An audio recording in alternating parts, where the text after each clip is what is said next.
Сәлем достар, егер қонақтан соң коктейль түтікшелері қалған болса, лақтыруға асықпаңыздар. Мен сіздерге балаларға қызықты болатын ойын түрлерін көрсетемін. Бірінші, музыкалық аспап. Түтікшелерді әртүрлі ұзындықта кесіп, скотчтың көмегімен жабыстырамыз. Екінші жағын пластилиннің көмегімен бітеп тастаймыз.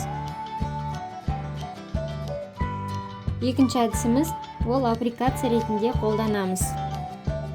Түтікшелерді кесіп алып, дайын суретке желімнің көмегімен жабыстырамыз. Немесе мен сияқты пластилин қолданып жасасаңыз да болады.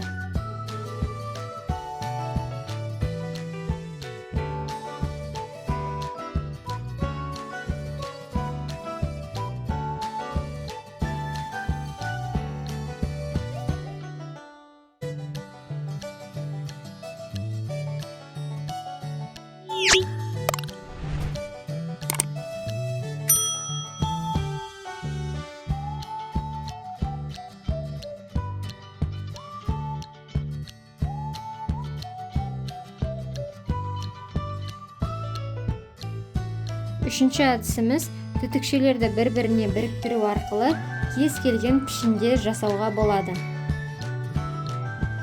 Мен шаршы және тіктөртбұрыш пішіндерін жасадым.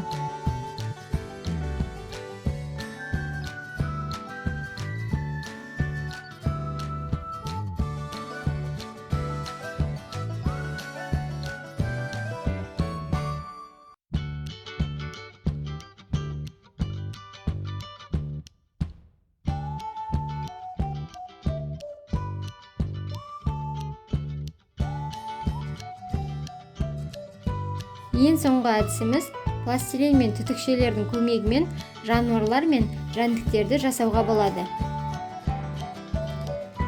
Мен кірпі жасау үшін қолдандым.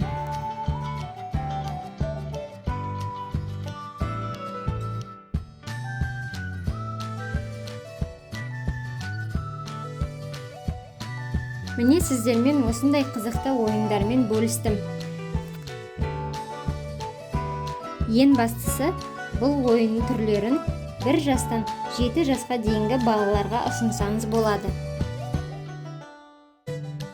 Видео ұнап жатса лүпіл басып, арнама тіркелуді ұмытпаңыздар.